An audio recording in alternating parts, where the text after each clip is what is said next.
বন্ধুরা, আপনারা সবাই কেমন আছেন? আসসালামু আলাইকুম। নতুন পুরাতন সবার ভালোবাসা নিয়ে তো আরেকটা মাছের রেসিপি নিয়ে চলে আসলাম। দেখুন, এগুলো কিন্তু আমি আগেই তারের জালে দিয়ে ডলে নিছি। তো আমি আপনাদেরকে দেখানোর জন্য একটা রেখে দিছি। এটা হচ্ছে বাইন মাছ, বড়গুলো। দেখুন কেমন, এভাবে করে শক্ত করে এদিকে লেজের দিকে দৌড়ে খুবই গাঢ় জোর দিয়ে এটা তুলতে হবে। আমি চেয়েছিলাম একটু চামড়াটা তোলার জন্য বন্ধুরা, আমার শরীরটা অসুস্থ, তাই আমি চামড়াটা তুলতে পারতেছি না, মানে শক্তি কুলাইতেছে না আমার। তারপরে এটা তুলতেও শক্তি লাগতেছে, তারপরে কি করব, পরিষ্কার করে সারা তো আর খাওয়া যাবে না। তো এভাবে আমি ভালো করে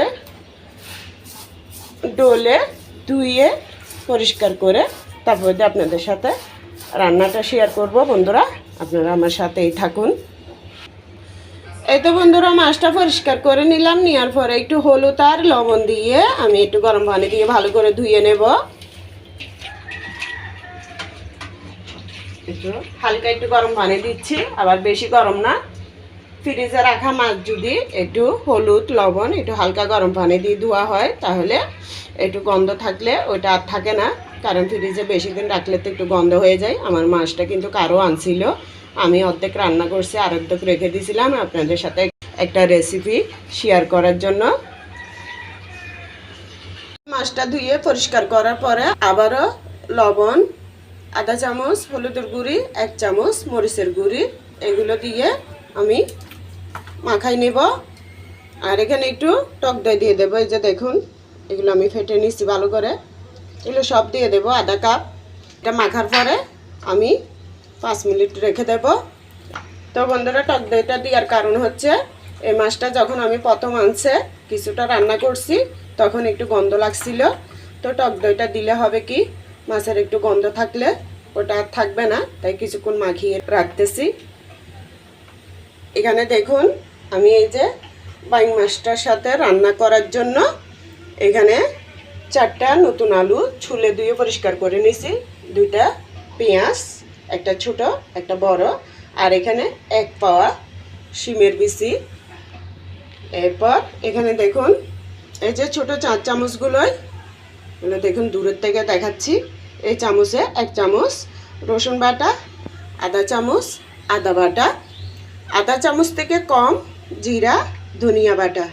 5 মিনিট হতে হতে দেখুন আমি শিমের বিচি আর আলুগুলো এভাবে কেটে নিছি। তো এখানে একটু সামান্য স্বাদ অনুযায়ী লবণ, হলুদের গুঁড়ি, মরিচের গুঁড়ি, একটু ধনিয়া বাটা, একটু জিরা বাটা, এগুলো অল্প অল্প করে দিয়ে আমি ভালো করে সবগুলো মাখিয়ে নেব। মাখাতে মাখাতে এদিকে দেখুন কড়ার মধ্যে আমি সয়াবিন তেল দিয়ে দিয়েছি গরম হওয়ার জন্য। এটা ভালো করে মাখিয়ে নেব। এতো ভালো করে মাখানোর পরে আমি এখানে একসাথে এটা দিয়ে দেব। এখন আমি তেলের মধ্যে ভালো করে এটা ভেজে নেব।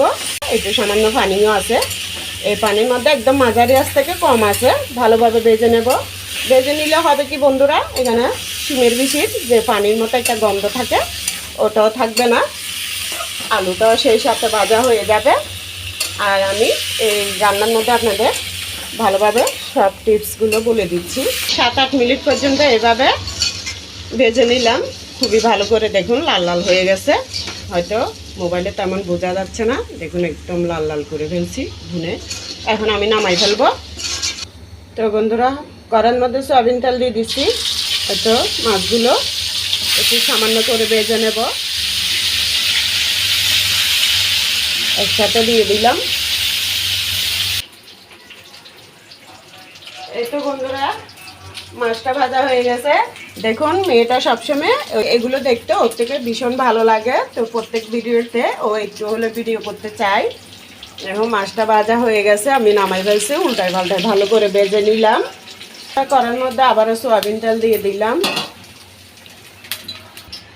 এখন পেঁয়াজগুলো দিয়ে দেব। তো আমি সয়াবিন তেলটা অল্প দিয়েছি মাছ ভাজার তেলটা দেওয়ার জন্য, এটাও দিয়ে দিলাম। আর পেঁয়াজটা একটু ভেজে নেব। পেঁয়াজের সাথে আদা রসুন বাটা এগুলো দিয়ে দিলাম। এগুলো দিয়ে কাঁচা গন্ধ যাওয়া পর্যন্ত একটু ভেজে নেব।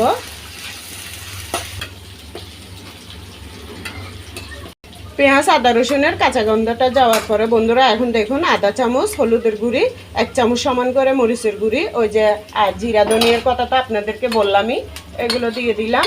হলুদের গুঁড়ি মরিচের গুঁড়ি অল্প দিলাম, কেননা আমি শিমের বিচি আলু ভাজা তো দিছি, মাছ ভুনার সময় মেখে রাখছি, তাই এখন অল্প অল্প করে দিলাম বন্ধুরা। আর লবণটা এখন দেব না, লাগলে পরে দেব। তো অল্প আছে গুঁড়ি মশলাগুলো একটু ভেজে নিলাম, এখন একটু পানি দিয়ে দিলাম। এই তো বন্ধুরা গুঁড়ি মরিচ হলুদের গুঁড়ি কম দেওয়ার কারণ হচ্ছে এটা, এই যে মাছটা আমি টক দই হলুদ মরিচ সবগুলো দিয়ে মাথায় রাখছি যে ওটা দিয়ে দিচ্ছি, তাই একটু কম কম দিলাম। এটা ভালো করে কষিয়ে নেব। এর আগে বাটিটা ধুয়ে আবার একটু পানি দিয়ে দিলাম, এখন একটু জালটা বাড়াই দিলাম। তো বন্ধুরা মাঝারি আছে দেখুন, ভালোভাবে নেড়ে নেড়ে মশলাটা কষিয়ে নিলাম। এমনভাবে কষাতে হবে যাতে মশলার কাঁচা গন্ধই না থাকে। গরম পানি দিয়ে দিচ্ছি, গরম পানিটা দিলে হবে কি একটু তাড়াতাড়ি হবে, তাই ঠান্ডা পানিও দেওয়া যাবে। মশলার ঝুলের মধ্যে এখন মাছ ভাজাটা দিয়ে দিচ্ছি। এখন আমি শিমের বিচি আর আলুটা একসাথে দিয়ে দিচ্ছি। ভালো করে এই মশলার মধ্যে মাঝারি আঁচ থেকে কম আঁচে কষিয়ে নেব। এটা মাছ ভাজার সময় এমন মশলা দিছি আপনারাই দেখছেন, এটার মশলার মধ্যে এক্সট্রাভাবে কষানোর দরকার নেই। এভাবে একসাথে কষিয়ে নিলে সবগুলো ভালোভাবে কষানো হয়ে যাবে। 3টে টমেটো কাঁচা পাকা মিলিয়ে বিচি ফেলে ধুয়ে নিছি, এরপর এখানে দিয়ে দিলাম। 3 মিনিট পর্যন্ত ভালো করে তারপরে কষিয়ে নিলাম। কষানোর মধ্যে অর্ধেক রান্নার স্বাদ বাড়ে বন্ধুরা, সেটা আপনারা যারা ভালো রাঁধুনি তারা অবশ্যই জানবেন, আমি তো ছোটোখাটো রাঁধুনি। তারপরে যারা জানে না তাদের জন্য উপকার আসবে, তাই মাঝে মধ্যে 2-1টা টিপস সহ কথাগুলো বলে দিই। এই তো এখন আবার কিছুটা পানি গরম করে দিয়ে দিলাম। আলুটাও সিদ্ধ হয়ে গেছে আর শিমের বিচিটা এমনিতেই সিদ্ধ হয়ে গেছে। তো বন্ধুরা লবণটা দেখলাম, লবণ কিন্তু লাগবে, আমি কিন্তু রান্নার সময় লবণ দিই নাই, মাছ ভাজা আর শিমের বিচি আলু ভাজার সময় দিছি, তাই এখন যতটুকু লাগে স্বাদ মতো আবার লবণটা দিয়ে দিলাম। 3টা কাঁচামরিচকে একটাকে সারফালি করছি, এই যে দেখুন। এখন দিয়ে দিব ধনিয়া পাতা, ধনিয়া পাতাটা একদম ফ্রেশ, কত সুন্দর লাগতেছে। কাঁচামরিচ ধনিয়া পাতা দুটাই আজকে আনা হয়েছে। তো সিমের ভিতরে দেখুন একদম সিদ্ধ হয়ে গেছে, তারপরে আস্তে আস্তে আছে ওই যে টক দই দেওয়ার কারণে আর টমেটো দেওয়ার কারণে একটু হালকা টকটক হয়েছে, এই জন্য বিচিটা ভাঙে নাই।